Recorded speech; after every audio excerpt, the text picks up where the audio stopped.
There are a number of different organizations and economists out there saying that they believe that the U.S. Will be paying more than $1 trillion annually in interest payments for the national debt by 2030, 2033, whatever. No, not by 2030, maybe even by the end of this year, but certainly by next year, the interest tab, assuming just a Fed 5% rate, right? Fed funds rate, which we're going to be at, in March, or, the Fed's going to hike rates another 50 basis points or so. That's what it says. We should be at $1 trillion in interest by the end of the year, if not next year. But we're not going to stop there. I mean, then we'll be $2 trillion. And what happens when the national debt is $50 trillion and interest rates are 10%? Well, that's $5 trillion a year in interest on the national debt. I mean, the numbers are enormous because the debt is going to keep going up and interest rates are going to have to keep going up because the more debt we have, the more inflation we're going to create. And the more inflation we create, the higher interest rates have to be. This is an unsustainable. Even Powell admitted that what we're doing is unsustainable. It is unsustainable. When is it going to end?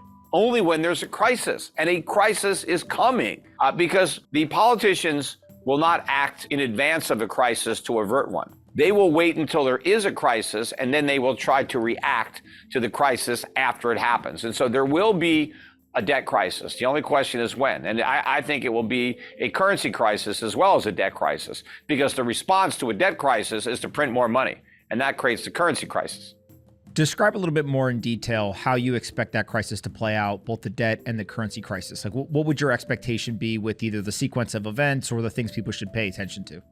As buyers for U.S. Treasuries or dollar-denominated debt in general disappear, nobody wants to loan money anymore because the interest rate is not even close to compensating you for what you're losing, especially when the dollar really starts to fall.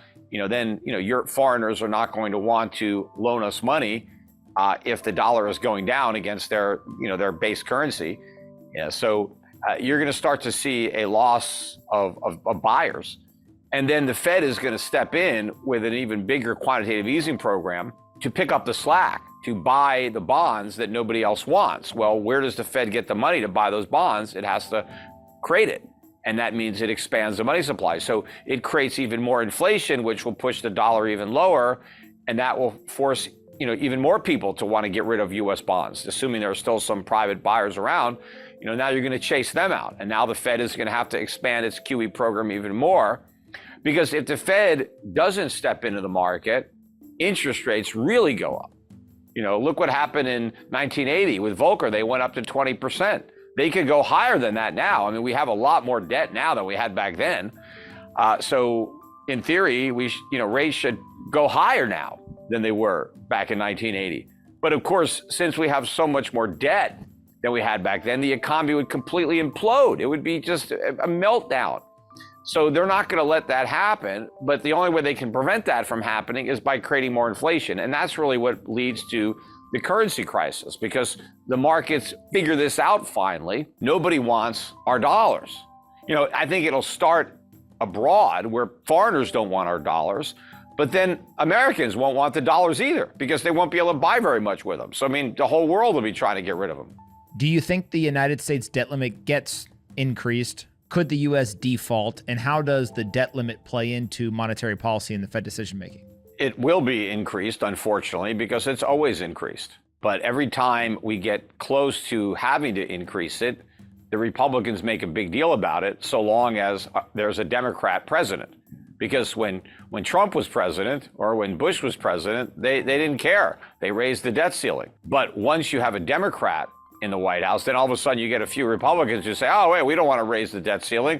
Well, we want to cut spending. Well, why don't you cut spending when you got the White House, Because they don't actually want to cut spending. They just want to talk about it. And so you're going to get some Republicans talking about how we have to get a handle on the debt. But at the end of the day, we never get a handle on the debt. And we're going to increase the debt ceiling. Now, we would all be better off if we never increased the debt ceiling, had they never raised it the very first time. And we've had it for like 100 years, but we'd be better off if the initial debt ceiling was still in place and we didn't have all this debt. The reason we have so much debt is because they keep raising the ceiling. And it's nonsense to say we have to raise the ceiling to pay our bills. If we wanted to pay our bills, we wouldn't have to raise the ceiling. We would just pay our bills. The reason we want to raise the debt ceiling is so we can continue to not pay our bills, so we can go into debt instead of paying our bills. But the problem is paying the bills actually costs money. Nobody wants to pay the bills. The politicians want to keep on kicking the can down the road, so they want to raise the debt ceiling again so that we can continue to not pay our bills and have the debt, national debt, go up to 35 trillion, 40 trillion, 50 trillion, infinity and beyond. But the problem is going to come when we reach a ceiling that we can't raise. And that is the lending ceiling. That is the willingness of the rest of the world to loan us money, because when we hit that ceiling, then we're done. But the crazy part about it is we tell our creditors, if we can't borrow more money, we will default. Well, we're basically telling the creditors that this is a Ponzi scheme, because we're only going to pay back our current bondholders if we find somebody dumb enough to buy new bonds. And then we can take that money and use it to pay off the guys who own our bonds now. But why would you deliberately loan money to a government if they're telling you right off the bat, if we can't borrow more money, we're just going to default and you're never going to get your money back? The politicians should be saying, if we don't raise the debt ceiling, we are going to cut Social Security, we're going to cut Medicare, and we're going to prioritize interest on the national debt. Or we're going to have an emergency tax hike. We're going to raise everybody's taxes so we can pay the debt. No, they don't say that. They say if we can't borrow more money, we're defaulting. So how much longer can this go on?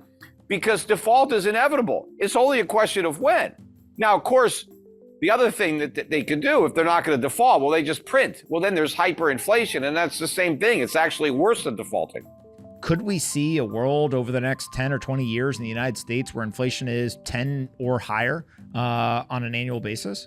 I think so, although I don't think our creditors will put up with 10% inflation that many years in a row, especially when the interest rates are well below that and they're really getting killed. But, inflation is a form of default. If the central bank prints a bunch of money and you have 10% inflation and we have a $30 trillion national debt, we've just repudiated 3 trillion of the 30. It is a slow default. That's what it is.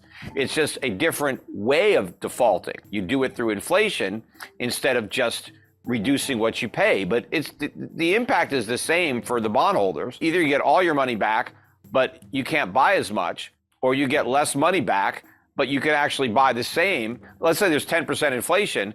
If I got 90 cents on the dollar, well, that's the same as getting 100 cents on the dollar with 10% inflation, or I can get 90 cents on the dollar with no inflation. But, prices are going to go up a lot more than 10%. They could double, they could triple, they could quadruple. And that is a huge haircut.